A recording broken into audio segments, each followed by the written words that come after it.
And Brittney Griner experienced what many viewed as one of the most uncomfortable public moments of her career. The exchange was so dramatic that many felt it deserved a highlight reel of its own. By bringing up her rescue from a Russian prison, Stephen A. Smith delivered a reality check that sent Griner into a complete emotional tailspin. She says, right there, watch this. Every time we play her, there's this commotion, like this loud rumbling from the stands. Turns out it's people, thousands of them, just sitting there watching on purpose. It's very disruptive. She says WNBA games used to be a chill, quiet place. You could bring your laptop and relax, maybe even get a little work done. But now it's like there's large gatherings of people watching us from the stands. Some of them are yelling crazy shit about what they're seeing, putting unfair pressure on us to score, like we're there for their entertainment. You are. The whole thing is toxic. I saw a guy with his daughter in the crowd, both of them yelling, couldn't hear what they were saying exactly, but it was either my performance or some light racism. To understand why Griner reacted so strongly during a recent interview, it's important to look at how everything unfolded. Griner voiced frustration over the louder crowds and increased fan attention that Caitlin Clark has brought to the WNBA. She described seeing a father and daughter cheering from the stands and suggested their excitement could have been directed at her or connected to what she called light racism. That was the phrase Griner chose to describe the situation. Take a moment to consider that a professional athlete looked at enthusiastic basketball fans and concluded there might be racist motives behind their support. That kind of thinking was exactly what Stephen A. Smith refused to accept. If you're enjoying this story, be sure to subscribe for more powerful WNBA content every day. Respectfully, Brittney Griner was in a Russian prison. You would think that somebody who is now free, back in America on home soil, would not have too much to complain about. Especially something like this. Fans in every sport. She described the fans. Yeah. When Stephen A. Smith heard Griner's comments, he didn't hold anything back. He reminded viewers that Griner had only recently returned from a Russian prison after a prisoner exchange that involved the release of Victor Bout, the arms dealer widely known as the Merchant of Death, who had been convicted of conspiring to kill Americans. The U.S. government traded a convicted terrorist to secure Griner's freedom, yet after returning home, her complaint centered on the noise coming from basketball crowds. When you, clearly she's not remembering who they let out to get her back. The Merchant of Death. The Merchant of Death.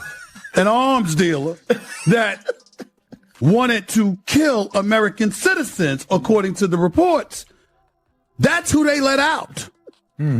For her.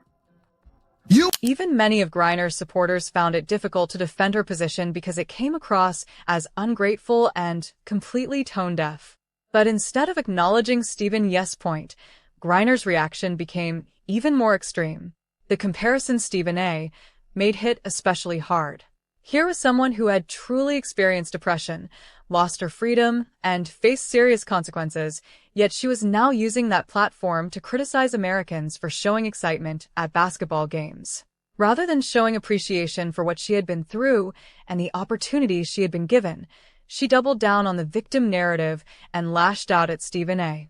She appeared to have a very public meltdown simply because someone challenged her perspective, accusing him of not understanding her experience while dismissing his analysis as foolish. This is insane. Let me read you the ticket prices.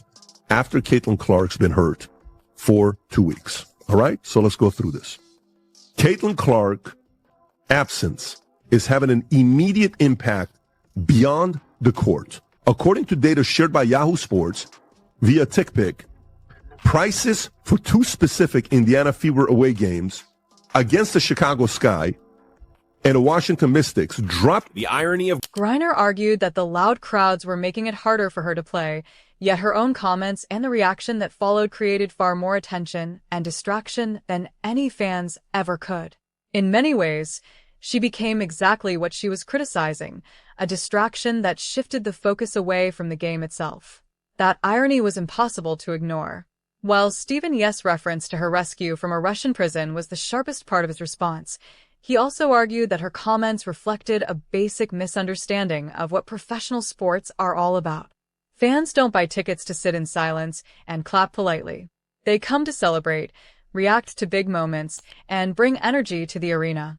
By treating passionate fans as a problem instead of embracing that atmosphere, Griner appeared disconnected from the reality of professional sports. In nearly every major sport, athletes feed off the crowd's energy to raise their level of play.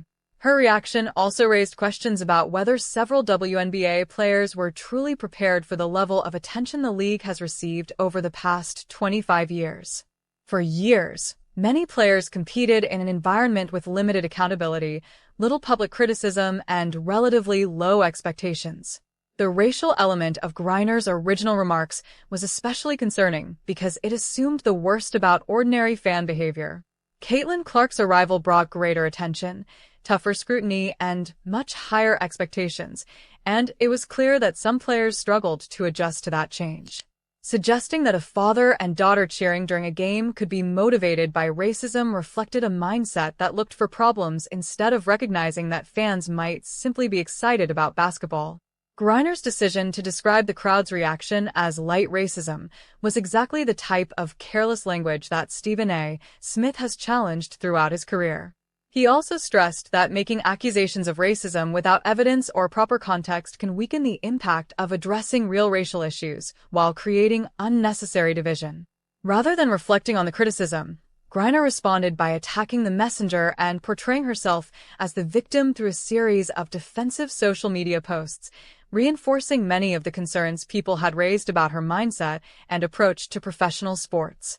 What made the situation even more embarrassing was that Griner's public meltdown happened while the WNBA was experiencing record growth in both popularity and revenue, driven largely by Caitlin Clark's impact.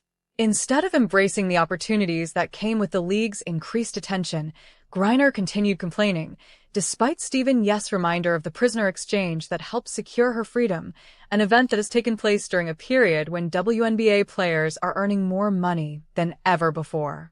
The point Stephen A. raised carried significant weight because it highlighted the striking contrast between Griner's experience in a Russian prison and her current complaints about American basketball crowds. Anyone who truly understood what she had gone through might be expected to appreciate every moment of freedom. Her inability to show gratitude for returning home and resuming her professional career came across to many as deeply entitled.